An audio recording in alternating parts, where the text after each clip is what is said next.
they want to keep hiking up these prices, and they're going to keep doing this, and they're going to cause people to have a revolution, because once you can't own property, once you can't have anything, and once you're kicked out of your home, I mean, Ben That's a Shapiro said it. bigger fact. That's Ben, like a ben, larger ben factor. What's going on yeah, in but the that's what trade? this. But this is what happens with the World Fair. You're asking me how do I feel about it coming to my home? I just so happen to live in Miami. He happened Yeah. to, or that's my home. It's like, yeah, I would hate it. And if it was happening here, I would hate it too, unless it meant that it would revitalize the film industry. Now, I'll switch my tone around really quick. If this means that Miami becomes more of a hub, I think it and, will. and more of a centralized area to be able to film Hmm. stuff, and opens up Hmm. more studios for I think Miami, it will. then of course I'm all for that. Like, I believe you should be able to buy whatever you want with your money within reason, obviously. So I don't But who know. puts the limitations, though? That's the problem. And Kroenke, the LA Rams owner, now he's accumulated 2.7 million acres of land. And I think it's a good thing in some ways that it's at least an American that owns it, right? And it's not someone from a different country. And also that he's way ahead of Bill Gates, because Bill Gates owns about 275,000 acres of farmland. 3 balls, 2 strikes, pressure is on. This is where we discuss real estate, property improvement, and business. Together, we'll strategize on how to win. Welcome to Full Count. All right, welcome back to Full Count Podcast. We got some headlines about real estate. Stan Kroenke, the LA Rams owner and owner of other sports, teams and whatnot. He's the largest landowner now. He recently bought 1 million acres in New Mexico of ranch, and now he's accumulated 2.7 million acres of land. And I think it's a good thing in some ways that it's at least an American that owns it, right? And it's not someone from a different country. And also that he's way ahead of Bill Gates, because Bill Gates owns about 275,000 acres of farmland, particularly. And I've been seeing on the stats that farmland has been going up in the last 3 years about 5 to 6% per year. So a lot of these billionaires and multimillionaires are putting money in farmland. So I find that a bit interesting because that's where they're putting their money. What are your thoughts on this, AJ? I'm not a huge fan of some guy buying. You said 1 million acres. He just bought 1 million acres in New Mexico of ranch land from a family. Forgot specifically what family it is, but it's a very successful family. But yeah, he's now accumulated 2.7 million.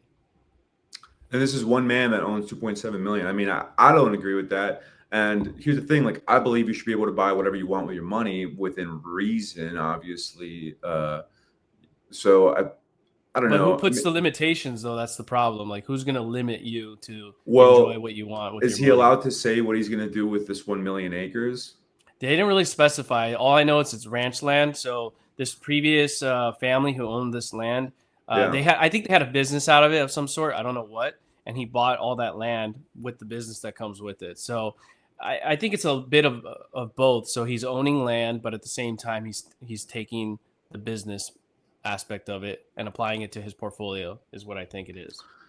I think all that So stuff it's not is like fun. he's buying land from No, what I I understand understand. from other farm owners that No. That's not what I thought.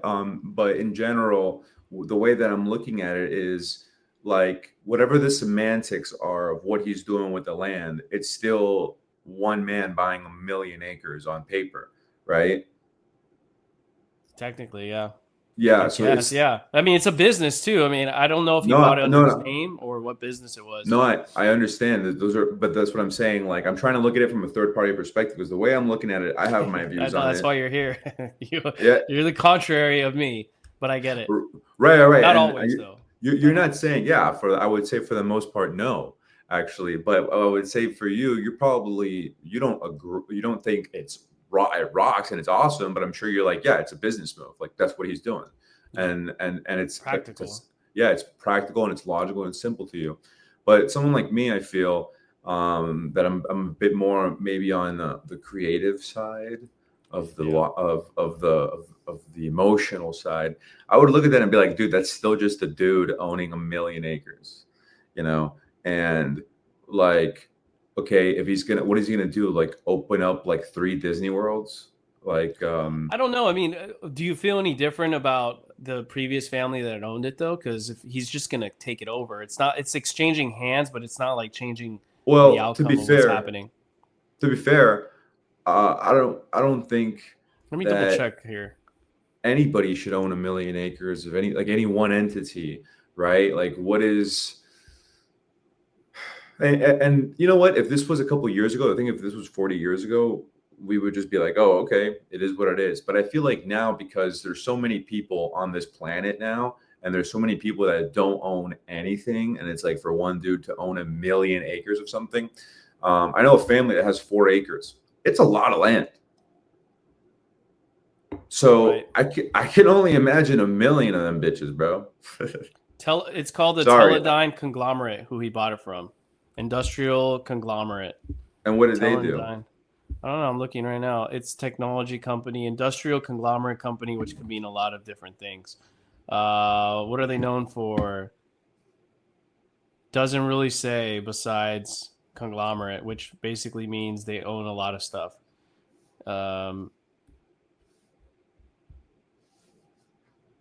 So yeah, it doesn't really say, but somewhere in New Mexico. But I mean, at the same time, there's so much empty land all across America that no one wants to live on.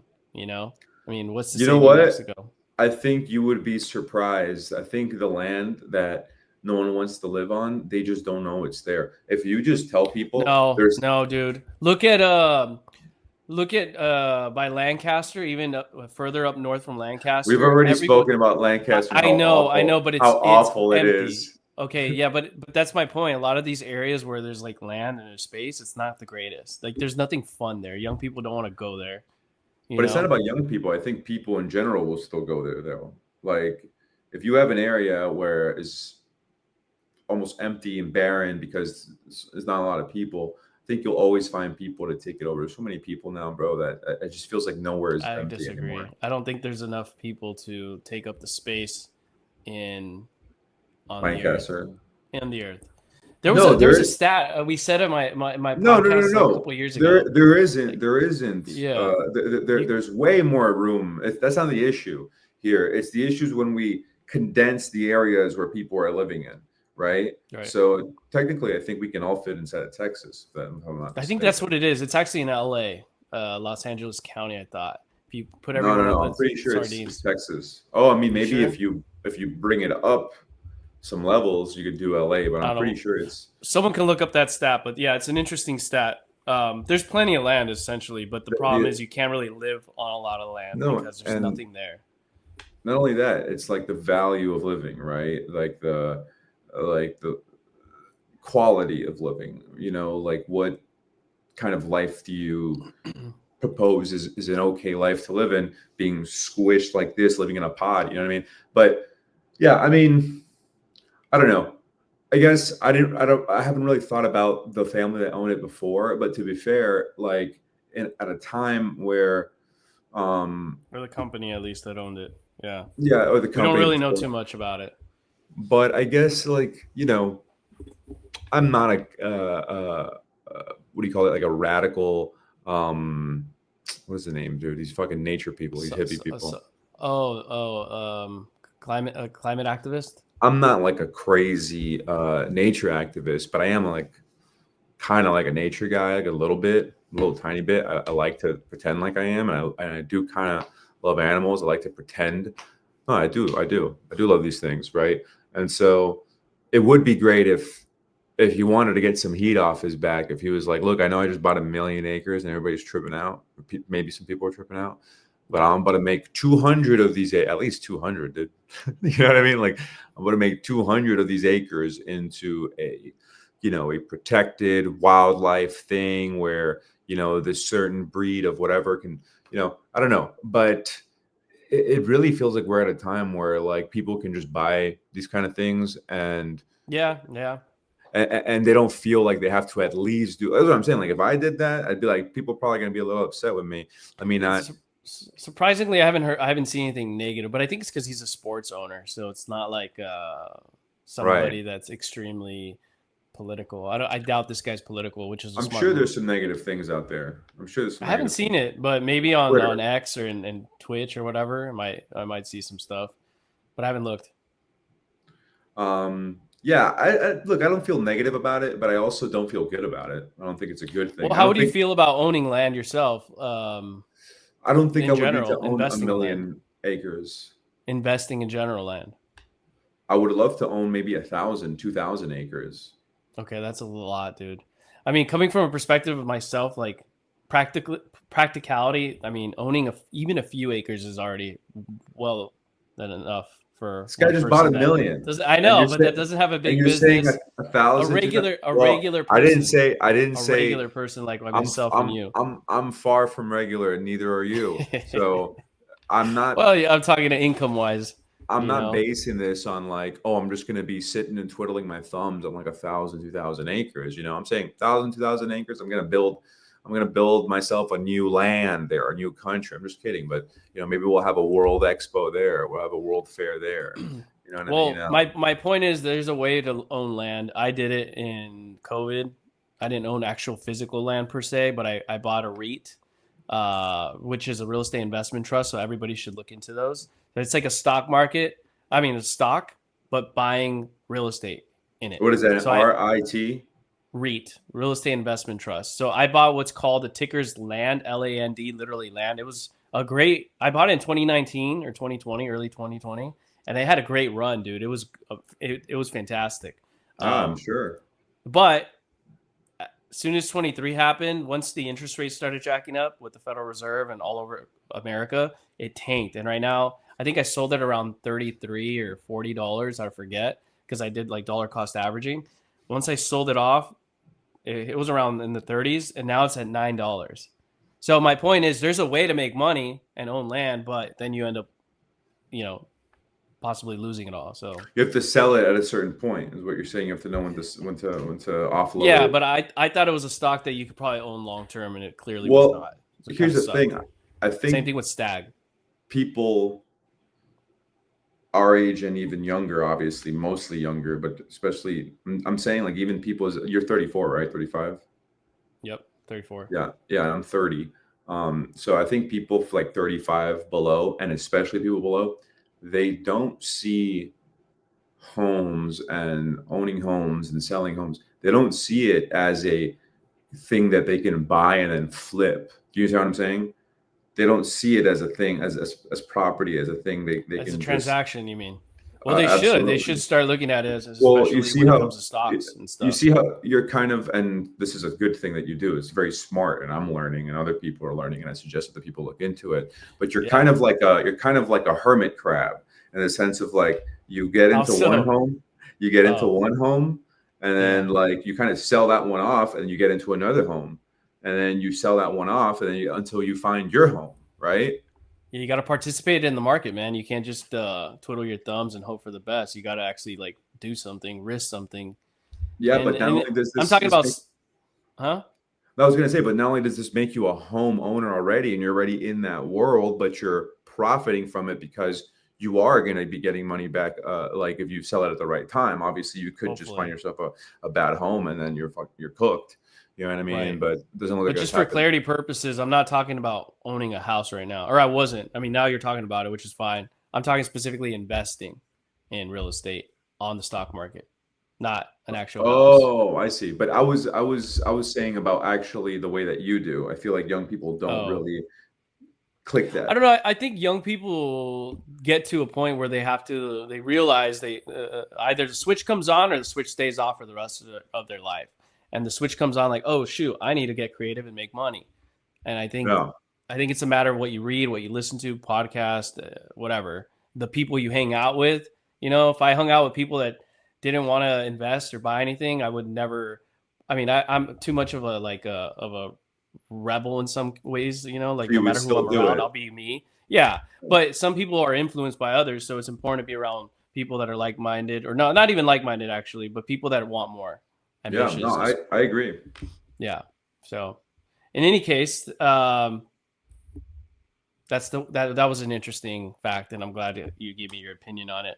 What about the one more. Go ahead, and then I'm going to move on to No, the I next was going to say, topic. well, I was confused about what you meant. So if you want to just reiterate what you meant, which was about actually investing in the stock market, in property in the stock market. Yeah. So, okay, neither am I nor you a financial advisor. So I want everybody to know that I'm not giving financial advice, but I'm just saying an idea besides like saving money to buy a house, which is important, I think. I mean, I am a realtor for that matter. But besides doing that, it's always a good idea to invest, obviously, in the stock market if you can. And if you want to own real estate, you buy REITs, real estate investment trust. And that's a way to participate by owning land. Maybe not you physically having it, but on paper you do. And they're supposed to give you a dividend every quarter or so, depending on the one you buy. And there's a few out there like cold, COLD, industrial. So like a lot of like the, when they need to keep things frozen or cold, especially now with like Uber Eats or whatever, anything like that. Cold is a good REIT, or it could be a good REIT. Maybe it's not anymore. I used to own it. I don't anymore. Stag, STAG is another good one. Industrial, had a good run. I don't know about it now. I sold it. And then, like I said, land, which is not good anymore, at least not from what I saw. So that's a good way to own real estate per se. Nice. That's what I meant. Yeah. And I think that that's something that, again, young people just don't think about either. They The way should. that, again, I feel like when most I didn't think young, about it before either. yeah, I know, and I mean, I feel like I'm just trying to think about it now. That's why I brought it up. It's like to see this much attention into real estate, and it doesn't just mean like, oh, I'm focused on buying my house and my forever home and just living in it. You see what I'm saying? Like it's like a basic thing that most people think that means, and really means so many different things. And so it's good to kind of try to put it in a way where they can understand. Right. You know which people, I mean, there's a lot of young people over the last 6, 7, 8, 10 years that have invested, even recently during the 2020, they invested in Grant Cardone. And that's like a way to own real estate through his, what do you call it? His not a private equity fund, but asset management company, I guess. Mm-hmm. So this is another way of doing it with investing in a particular person like him, because I think he's not as regulated as like these other places. So interesting. Well, something to check out for sure. Yeah. So next topic, Trump has appointed Marco Rubio, guy from your home, to potentially bring the World Expo to the United States, but specifically in Miami, 2035.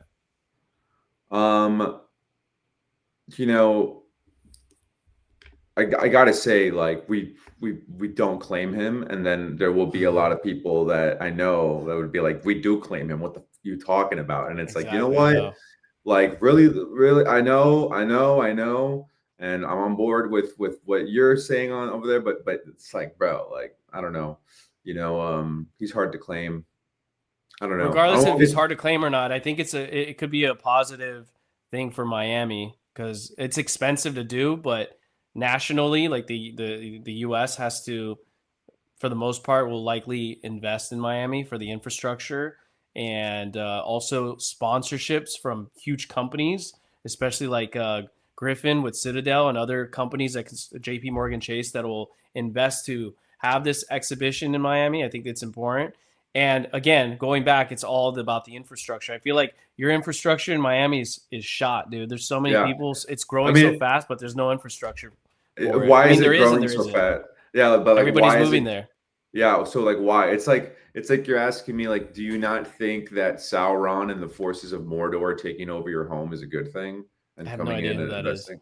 It's like all the bad people from Lord of the Rings. It's like, do you not believe like Darth Vader and everybody in the dark side coming in and investing? Like the Empire is going to invest in your home. You don't think that's a good thing? And it's like, the Empire is cool in its way, but I guess the people controlling the Empire aren't super cool. So I mean, look at it. I see. It is what it is. It is what it is. It is what it is. It's part of the ecosystem. I mean, the part of the life cycle of an area. I think you can't help it. It's going to get gentrified. All I can hope, but Miami's always been that. It's more about like who's gentrifying it.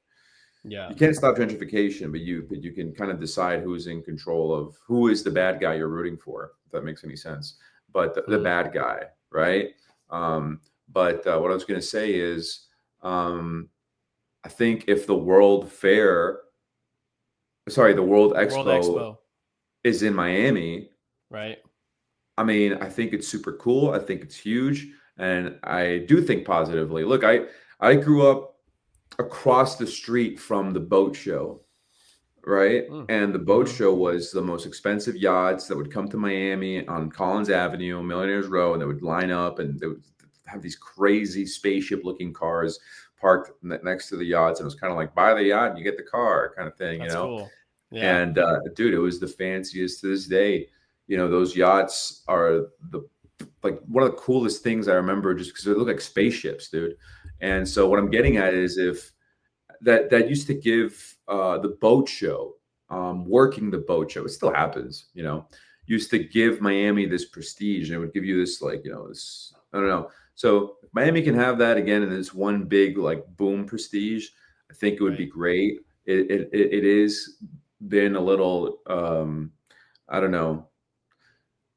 Miami's my home. I love it. So if anybody can make it shine, please do. But there's a problem, because when Miami shines too bright, it's just like it's impossible to live in. It's impossible to you know, all the people I love and grew up with get pushed out. I mean, this is a real thing. And by the way, these people are not broke people. These people are not broke people. These people are like okay, middle class people. They get pushed out. You know what I mean? So yeah, that does become a problem. And sorry to say that it's a problem when the middle class is affected, but I think economically that is a red like that is kind of a red. It happened in LA. It happened in LA. It's happening to Miami now. Miami's the recent one. I mean, LA has gone through all that, and now Miami has been for, I don't know, what, 10 years since Brickell's been you know, transformed or created or whatever you want to call it.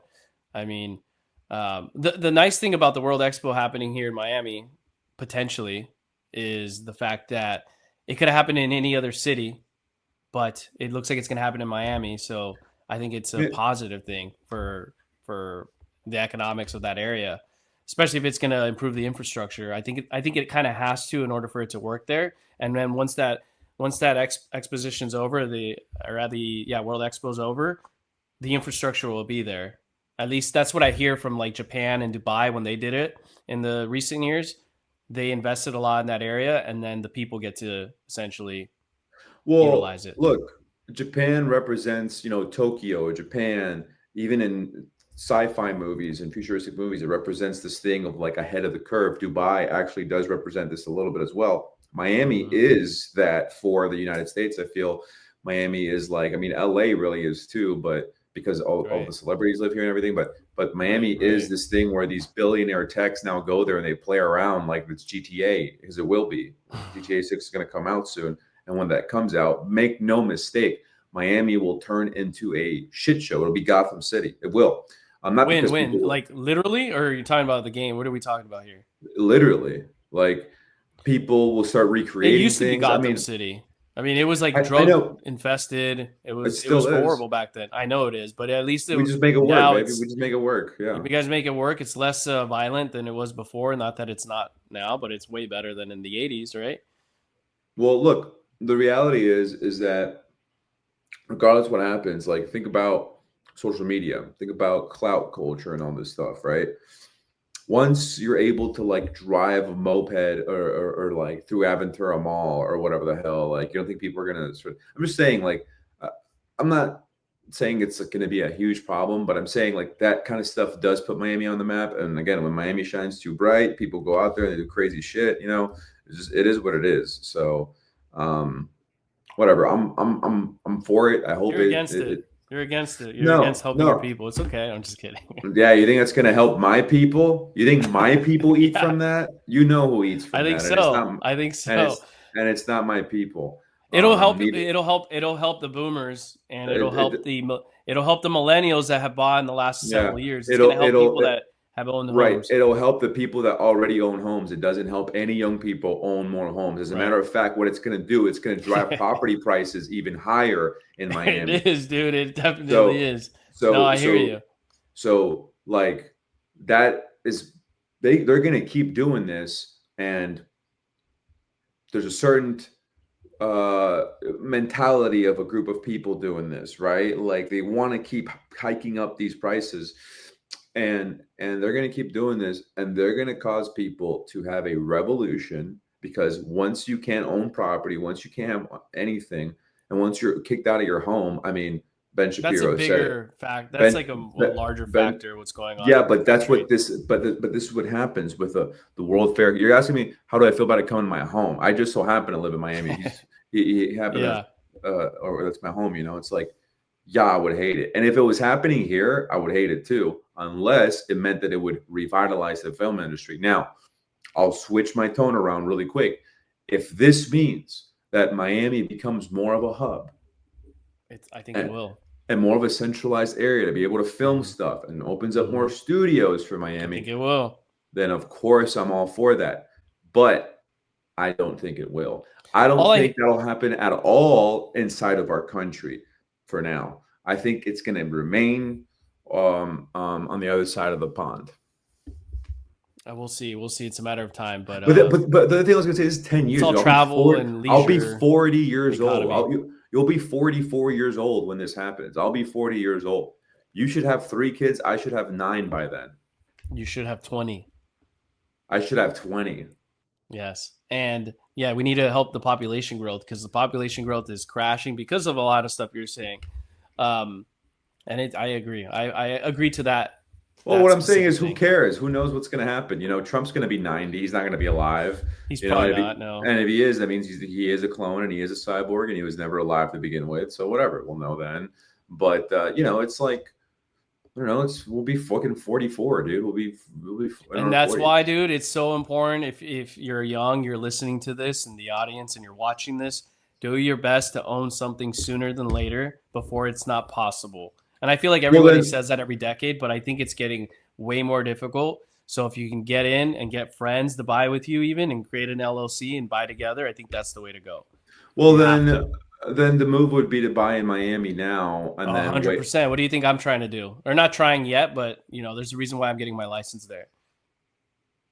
Anyway, let's move on to the topic. I'm getting radicalized. I'm getting pissed. Yeah, you're getting a little too much. Let's talk about my home here. Talking about Sauron taking over Miami, dude. Yeah, I know. You Miami people, dude. I mean, you're a different type. But anyways, what's the next topic we're going to talk about? Oh, yeah, I've been seeing, like, actually, there's not a specific one, but I want to ask you, like, what have you been seeing out there? Anything exciting or funny in the internet culture that you like as a Zoomer? Oh, even though you're not a Zoomer. The Nietzschean penguin, the nihilistic penguin, is one. Right. What's that? So Werner Herzog, the director, very, very famous, very creative, talented filmmaker. I mean, he's one of the best, you know. He talks like this and has this accent. He's very serious. And he's done like he's done documentaries. He did this one documentary called My Best Fiend, and it's about Klaus Kinski.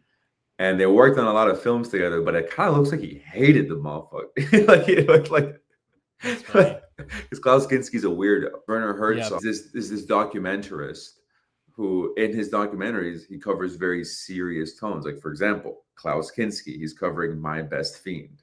You know what I'm saying? Like, he's covering that guy that he's worked with and his relationship with him. So Werner Herzog does this documentary, again, serious tone, serious.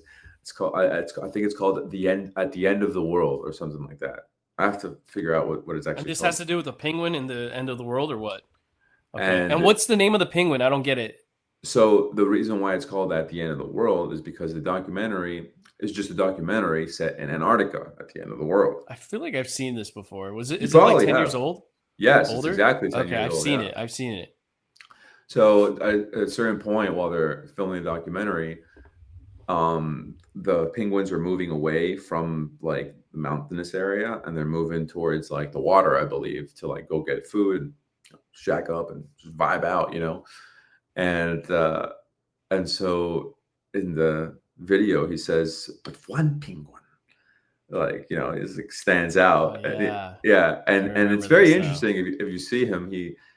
he goes like really like literally next to the humans, almost like to say hi, and then like he walks away, and then he walks towards the mountains where they like the narrator Werner Herzog and the doctors he's with, the researchers, they go where he'll surely die, like he's gonna die. He's not coming back.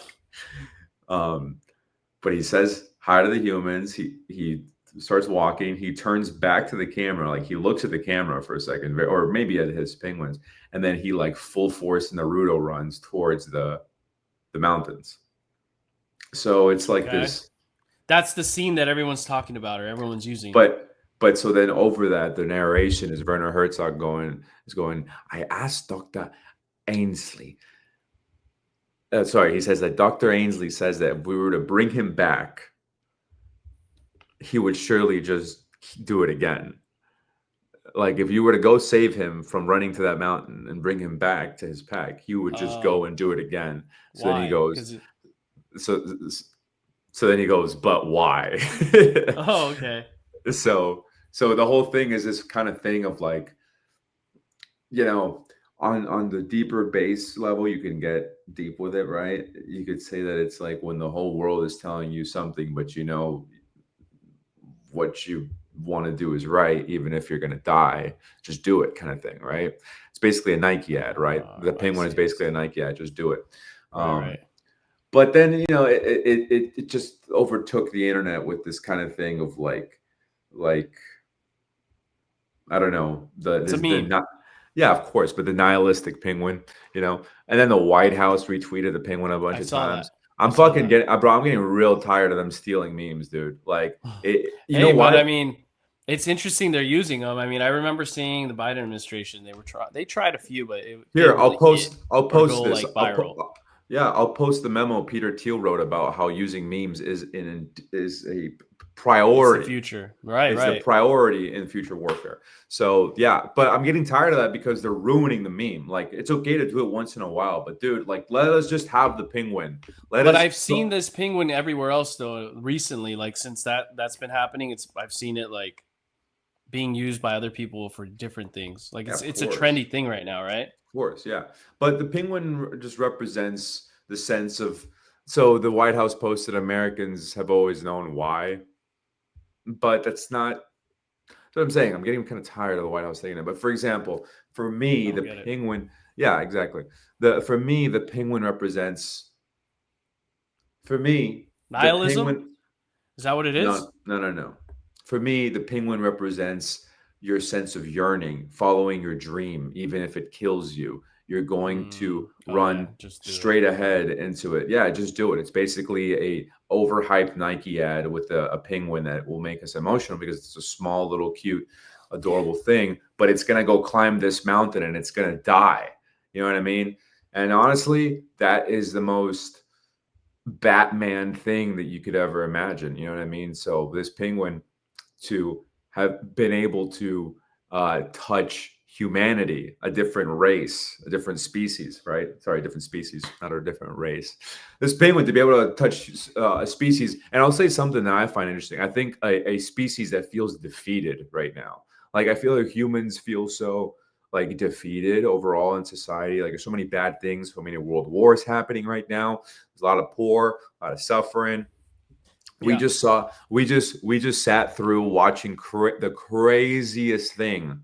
Like live, you know what I'm saying, for the last couple years, like people on fire, you know what I'm saying. Your face is like you look so excited talking about it, but no, I can't. I can't. But what I was gonna say is that I feel like society in itself has been so troubled. People dealing with racism, people dealing with sexism, people dealing with Islamophobia, anti-Semitism. What is the Asian hate, whatever, all these things, right? Like now with the ICE shooting, right? Like there was these ICE shootings. People fucking hate ICE, dude. People hate ICE. Okay. I mean, I'm not a huge fan, but it's like this thing of like, you have people posting, I have friends and I see celebrities posting, if you follow ICE or agree with them, unfollow me, don't watch my shit. Yeah. It's kind of like 2020 all over again, sort of. Exactly.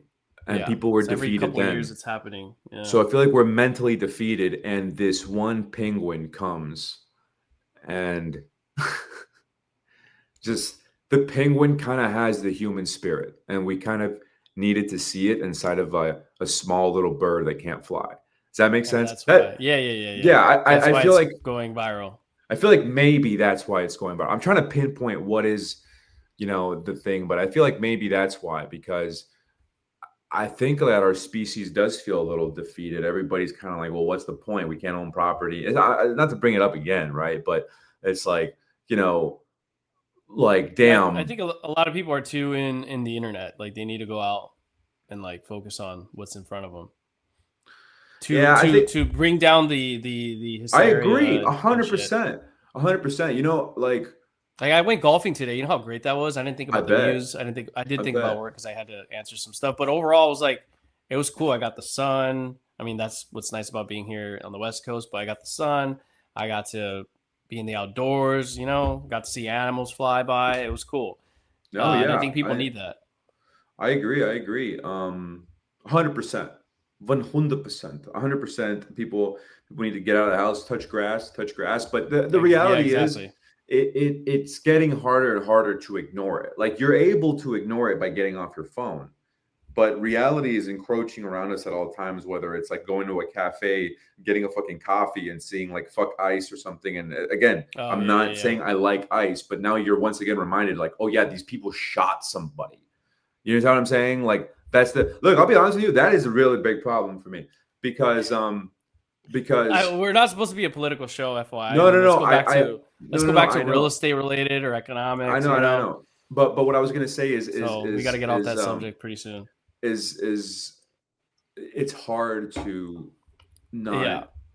not, and so what I was gonna say is it's hard for me because, in my opinion, like, people trying to run over ice and ice shooting people just shows us where we're at a society right now. It's that, like, police state that you would see in the early 2000s, like, the government's going to do this, and you're like, no, they're not. Like, Obama didn't do that. Obama's super cool.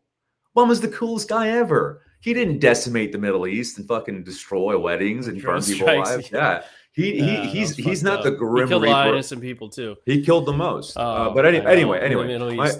my point was is that I think it's hard. You're gonna get everyone upset here. You're gonna get everyone upset. I was just gonna everyone say, riled up listening to this. I think it's getting a little.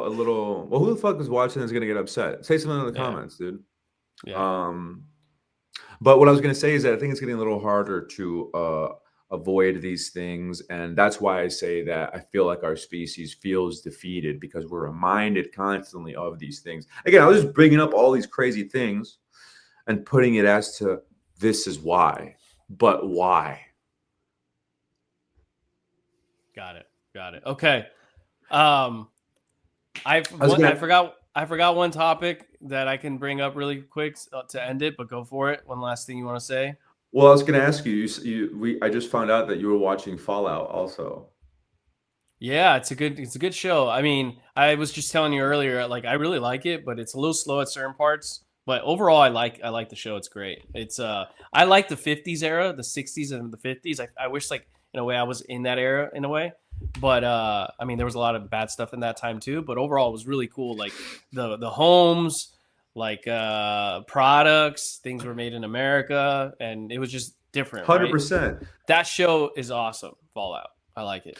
Yeah, it's funny because the whole premise of that universe is that at the age of, I mean, they are like pure America first in that show before the bombs drop, right? It is like the 50s, like prime American. They're driving like American looking cars, like the 50s looks, right. It's the atomic age. They're using, instead of just using nukes to, I don't think they ever nuked Nagasaki. I don't think in this reality they ever nuked Japan. Instead, they used the atomic power to power things, and so we have like these crazy cars and these crazy robots and all these crazy things. So I love that aspect of it. But I think what a really interesting aspect of it is this character of, and you're watching the new season, so this character of Mr. House, played by Justin Theroux, how he had a body double.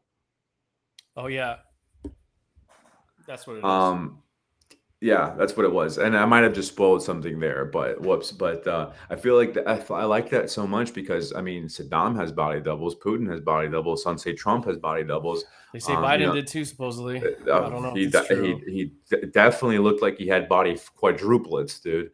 You I know, know, I saw so that. Who knows? I don't so know. so so, but I find all that very interesting, and then what I also find interesting is the notion that these are a group of corporations, Robco, Vault-Tech, all of these corporations, they get Yeah. together and they plan to destroy the world so that they can come up and be the saviors and the survivors and everything. And I find that so interesting because that is so easy to do. You know what I mean? That is so easy for that to happen now more It's than ever.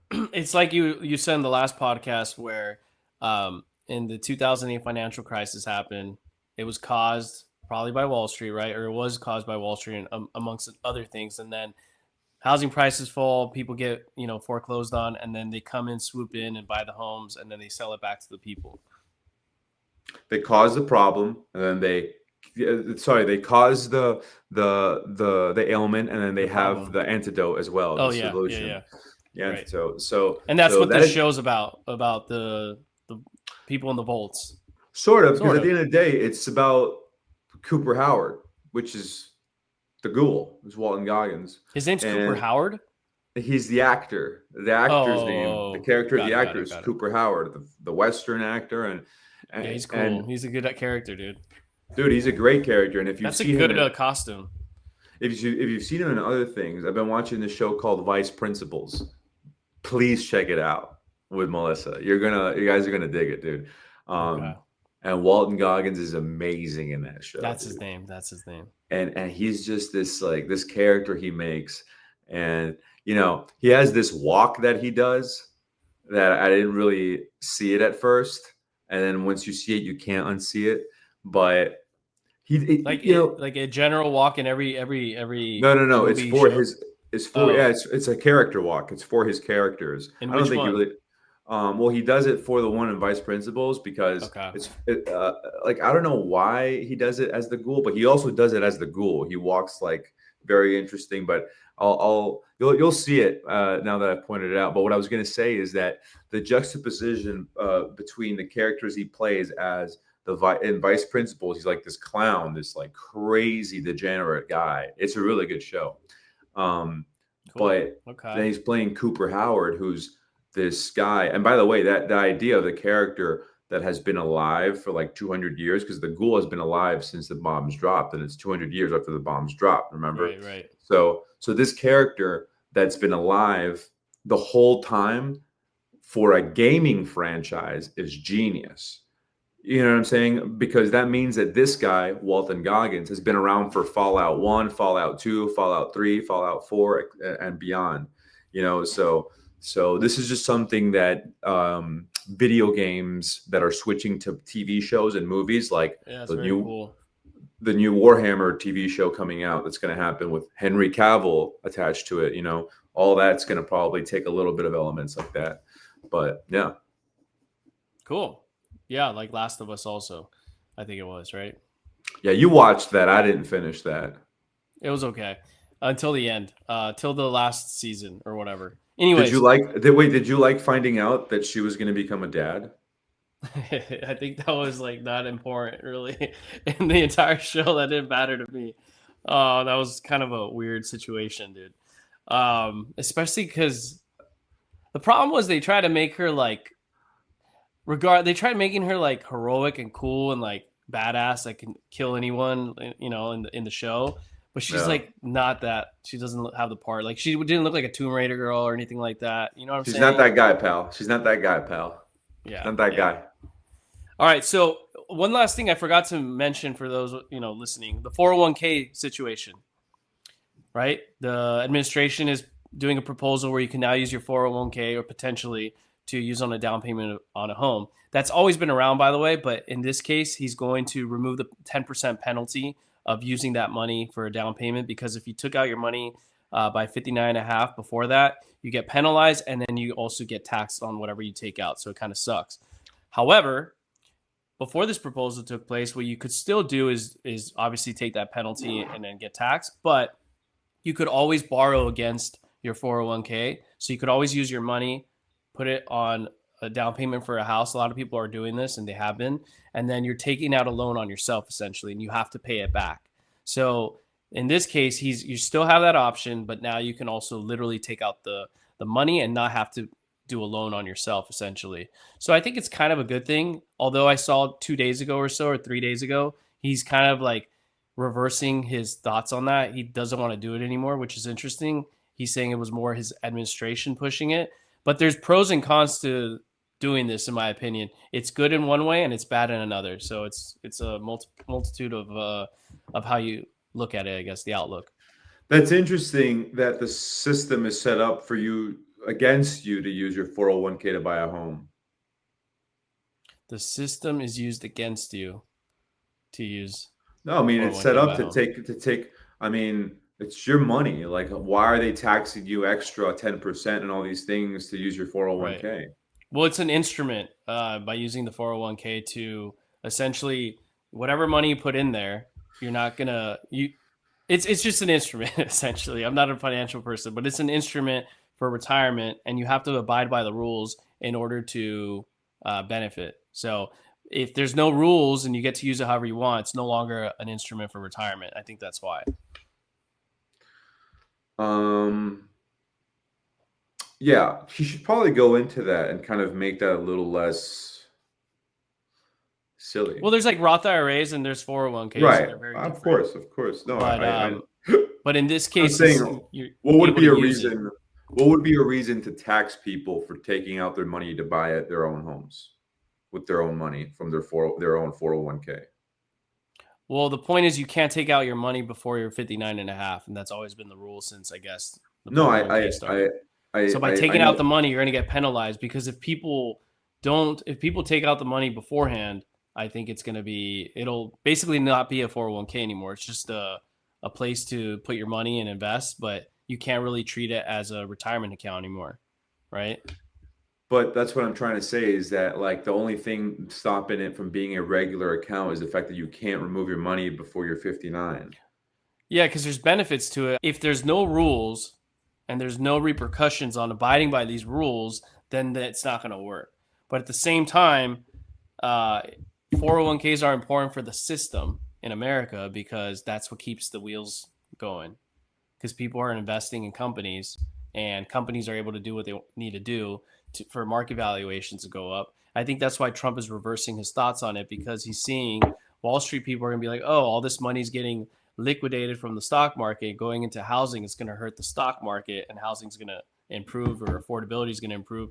So there's always when there's one action, it's going to affect something good and it's going to affect something else bad, right? So that's kind of what's going on here. Okay. Well, I don't have a 401k, so you bet you should get one, or a Roth IRA. Got to get one or both of them, dude. Got to start compounding your money. I'm going to make $5 million at once, buy my property at once, and then I'll figure that other stuff out. When you buy your property, you should leverage it and use a loan, though, and have the other rest of your money to invest in. I see. That's a good idea. Yeah. I know a lot of people say you want to pay off your home. I don't know. I'm kind of for it. I'm kind of against it, because you want to have liquid money. So I don't know. I would just pay off my home. But if you can get a good interest rate, it's worth to not pay it off. And then there's write-offs. There's write-offs too. I can see that's old school mentality. I get it. No, it's not old school. It's just like, after learning more about things and like your parents and their finances and stuff, you're like, damn, we should have just done that. Like, what? But I was 8 years. Pay off the home? At 8 years old. No, we owned our home. We took mortgages. At 8, I was like, you better take that mortgage, boy. But so yeah, I'm just saying, like, I just want to own property. Yeah, big dog. And how do you do it? You got to start playing into the system. You got to start participating in the system. But if I have to make money, you're not going to make it. But I have to make money first. And so 100%. How do I make money? Is by playing my system. So it's a little different for me, but I would recommend for other people who have less of what is the word? Less of a beautiful mind. Less of a beautiful mind. People much more intelligent than I, they can just get a good paying job with good salary. I would say definitely go with that other route and figure out your stuff now. Right. Okay. Well, this was a good one. Hopefully, everyone listening benefited to some degree. I think they did. Yeah, I think they did. I think this was good. Yeah, More that's a shit good to one. come. So we'll see what we got on housing and other stuff with whatever movie analogy you want to include in here when we do these episodes. Um, And my energy's just fried right now, dude. I'm so tired from playing golf. Gosh. Yeah, I feel you. It's all right. Yeah. I tried got to a tan too. Like the line. hype mine up a little bit. Oh, you do look red. Yeah, I am red. I have the line too from the glasses. Tan.